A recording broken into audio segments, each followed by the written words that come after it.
पुरुष का सौंदर्य है। अगर ऐसा नहीं है तो फिर तो जो पैदा होगा वो पुरुष तो हो गए, उसमें कोई बहुत बड़ी बात नहीं।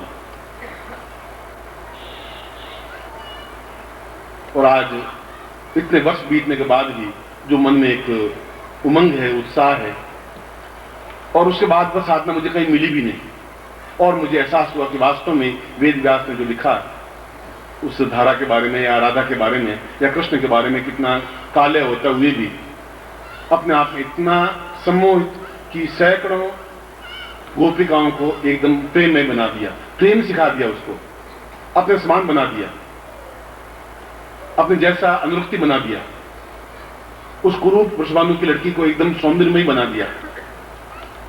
और कृष्ण ने अपने सदृश बनाया, उसको नहीं, द्रौपदी को बनाया। जितने उनके जीवन में जितनी स्त्रियां आई, रुक्मिणी चाहे सत्यभामा जो भी आई, उनको वैसे कुब्जा आई मथुरा में, कुब्जा को अत्यंत सौंदर्य, जो कुबड़ निकली हुई थी, सौंदर्यमयी बनाया, क्योंकि वह साधना उन्होंने सांदीपन से सिद्ध कर रखी थी। जब तक मनुष्य के जीवन में यह सौंदर्य नहीं आ पाएगा तब तक मनुष्य का जीवन एक आनंद बन ही नहीं सकता। मैं आपको कितना ही समझाऊं, अणु क्या मैं आपके शरीर को पूरा बदल भी दूं, तो अंदर के हिलोर पैदा नहीं कर पाऊंगा, अंदर मस्ती नहीं ला पाऊंगा। एक बांसुरी बजे सैकड़ों लोग आ जाएं, वह चीज नहीं आ पाएगी। आप बोल रहे लोग थके से देखते रह जाएं, वो चीज नहीं आ पाएगी। वो नहीं आ पाएगी तो आपकी खींच पैदा होगी, एक अतृप्ति पैदा होगी, एक तृष्णा पैदा होगी कि क्या है, क्यों मैं धीरे धीरे मृत्यु की ओर बढ़ता जा रहा हूं, क्यों मेरे चेहरे झुर्रियां पड़ती जा रही हैं, क्यों मेरी आंखों में ज्योति कम होती जा रही है, क्यों मैं क्या हो रहा हूं, क्या था क्या हो रहा हूं। आप कुछ थे भी नहीं, क्योंकि मैंने अभी आपको बताया, आपको बुरा लगा होगा, लगेगा कि मैं आपको जवान नहीं मानता, जवानी आपकी जिंदगी में आई नहीं, देखा नहीं जवानी। जवानी एक दूसरी चीज होती है, जो जिसने एहसास किया उसने किया है, और कोई नारी ने सौंदर्य देखा नहीं, अभी पास में निकल जाए, सुगंध नहीं आए, फिर नारी हुई भी क्या, और वहां सूर्य किरणें निकल करके सामने वाले को पिघला नहीं दी तो पुरुष भी क्या हुआ, और ऐसा नहीं हुआ फिर जन्म लेने से फायदा भी क्या हुआ। और यदि कायाकल्प नहीं कर सके तो फिर गुरु भी क्या हुआ, गुरु शिष्य को कहेगा भी क्या। कल आप मर जाओगे 2-4 दिन, हफ्ते, साल, 2 साल, 5 साल बाद, और हम रोक करके रह जाएंगे, फिर तुम्हें इतना ज्ञान दे, चेतना दी, सब हुआ क्या मेरा। मतलब मैं अपने आप में सोचूंगा कि मैं इनको क्यों नहीं पूर्णता दे पाया। आज बैठा बैठा यही चिंतन कर रहा था जब ये दीक्षा भजन हो रहा था, ये चीज मुझे देनी चाहिए क्योंकि होली के दिन है, ये दिन मेरे पास भी थे, मैं ताकत तो थी, जूझने की हिम्मत भी थी, मगर एक चेहरे पर आकर्षण, एक जूझारूपन तो था, दृढ़ता तो थी, मगर वशीकरण नहीं था, एक सम्मोहन नहीं था, अखड़पन था। अखड़ता से जीवन नहीं चलता, और दुर्बलता से भी जीवन नहीं चलता, भीगी बिजली बन करके भी जीवन नहीं चल पाएगा। आप बन पाएंगे तो आप अपनी पत्नी को भी बहुत सुंदरमय बना सकेंगे, आप हो पाएंगे तो पूरे परिवार को सुंदरमय बना सकेंगे। अगर आपके पास कुछ होगा तो वह होगा केवल अप्सरा साधना के माध्यम से, और अप्सरा साधना केवल इन दिनों में सिद्ध की जा सकती है, बाकी दिनों में सिद्ध की जा सकती है। ऐसा नहीं है कि कोई दिन अच्छा है बुरा नहीं होता, मगर गुलाल इन दिनों में उड़ाई जा सकती है, दिए दीपावली दिन ही जलाए जा सकते हैं, रोना शमशान नहीं हो सकता है।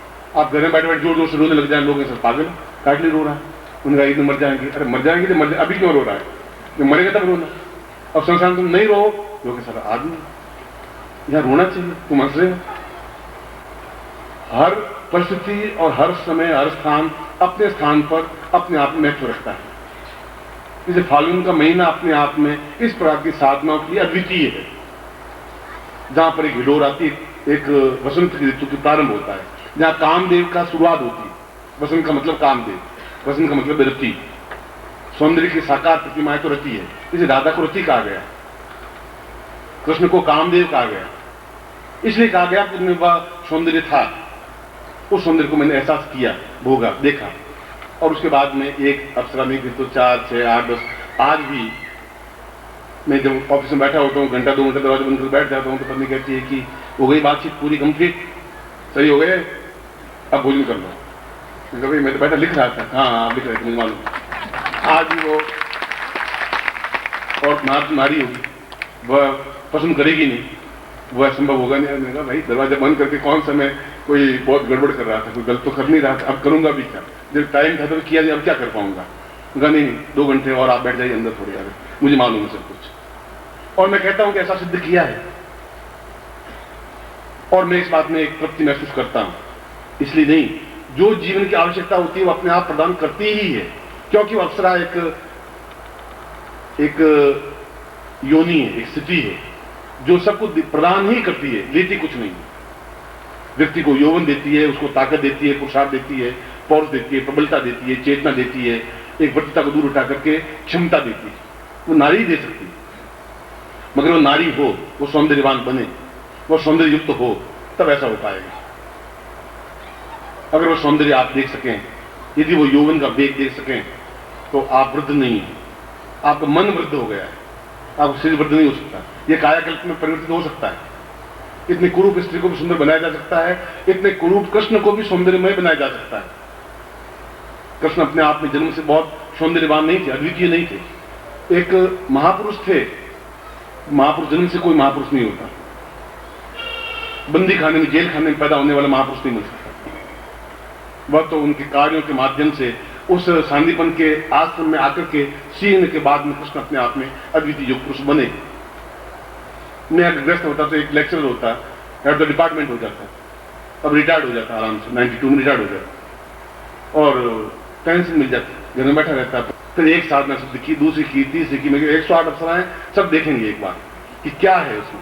और मैंने इस बात का एहसास किया कि वदत्ता मिटा जीवन का एक आनंद, एक मस्ती, एक खुमारी अगर प्राप्त करनी है तो प्रत्येक शिष्य को, प्रत्येक गुरु को उस साधना को करना ही चाहिए, अगर उसको ज्ञान हो या उसके पास कोई गुरु हो। और गुरु को ज्ञान नहीं, वो शिष्य को दे भी क्या सकेगा, आपको आनंद कहां दे पाएगा, क्या एलोर दे पाएगा। और उस अवसर को चूक भी गए, अगर मैं गंधर्व पहाड़ पर चूक जाता तो मैं योगी तो बना रहता, सन्यासी तो होता, मगर नीरस सन्यासी होता, ऊबड़ खाबड़ सन्यासी होता, क्रोध में सन्यासी होता, गुस्से वाला सन्यासी होता, क्योंकि मन में एक तृप्ति आती नहीं, पूर्ण तो नहीं आ पाती, और अपने धर्म से मैं च्युत नहीं हो सकता था। ऐसा नहीं हो सकता कि मैं परस्त्री गमन को, ऐसा नहीं हो सकता था। ऐसा नहीं होता था, फिर मन में एक वितृष्णा पैदा हो जाती। उस वितृष्णा को मेरे कृष्ण कभी भी क्रोध में बने ही नहीं।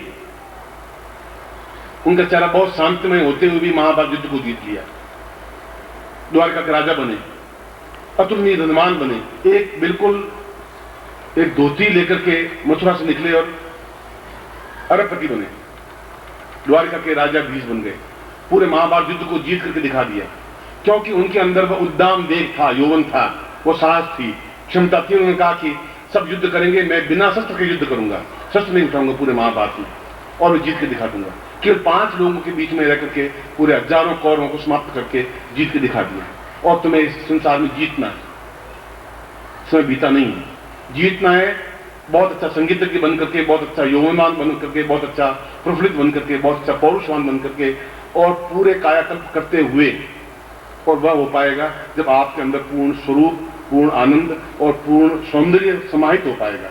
और समाहित हो पाएगा केवल अप्सरा साधना के माध्यम से, और कोई रास्ता है ही नहीं, और कोई ऐसा पानी का घूंट नहीं है, और कोई ऐसी विद्या नहीं है, और कोई ऐसा मंत्र नहीं है।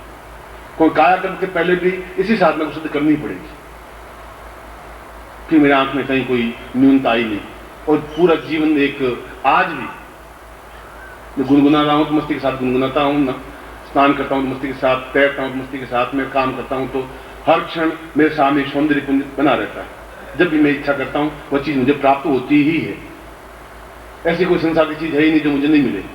और उसका बेस वही गुरु है, उनकी दी हुई वह साधना है, वह दीक्षा है, वह जिसको मैंने सिद्ध किया।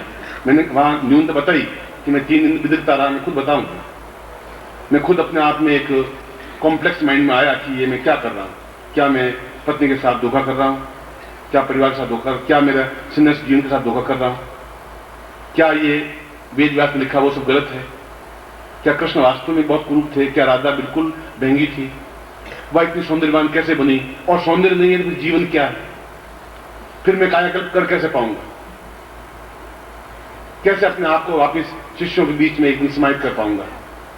आप जाएंगे, आपके बाद में एक और नए शिष्य आएंगे, फिर उसके बाद सन्यासी आएंगे, शिष्य आएंगे, उन सन्यासियों के बीच में उसी सन्यासी वेग के साथ खड़ा हो पाता हूं। उसके बेस में वही साधना है।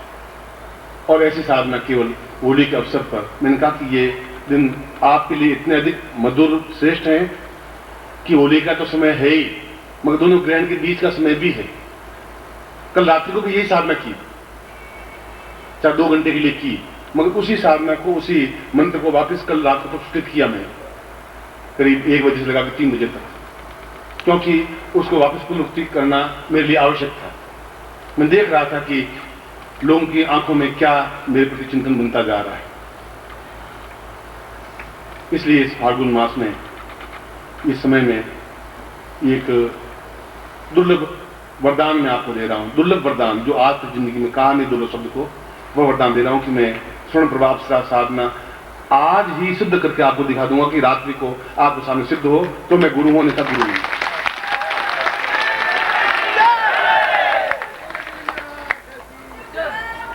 और उसी साधना के माध्यम से, जिस साधना को मैंने गंधर्व स्वामी से प्राप्त किया, उसी साधना, उसी मंत्र के माध्यम से मैं उस मंत्र में छुपाऊंगा जो सान्निपन से परंपरा पड़ी, और सान्निपन ने जिस मंत्र से कृष्ण को सौंदर्यवान बनाया और कृष्ण के द्वारा जिस प्रकार से मंत्र आगे बढ़ता हुआ उन गुरु जी के पास पहुंचा, मेरे पास आया, ठीक वही मंत्र, उसी परंपरा, उसी धागे को लेता हुआ मैं वही मंत्र, वही प्रयोग, वही दीक्षा आज उसके बाद विश्राम करेंगे और मैं वह दीक्षा प्रदान करूंगा और संगीत सुनेंगे। मैं आपको फिर एक बार आशीर्वाद देता हूं कि आप जीवन में यौवनवान बने। देखें यौवन क्या है, देखें कि जीवन में सब कुछ कैसे प्राप्त हो सकता है। इस प्रकार नौकरी करने से कुछ नहीं मिल पाएगा, इस पर व्यापार करने से कुछ नहीं मिल पाएगा, बाल नोचने से भी कुछ नहीं मिल पाएगा, वृद्धता ही आ पाएगी। और मैं तुम्हें वृद्ध देखना चाहता भी नहीं है, मैं तुम्हें यौवनवान, उद्दाम, यौवन तरंग के रूप में देखना चाहता हूं। ऐसी मेरी इच्छा है और ऐसा ही देखना चाहूंगा, और इसीलिए आज का दिन आपके लिए वरदान स्वरूप है मेरी तरफ से और ये भेंट है मेरी तरफ से। मैं आपको आशीर्वाद देता हूं।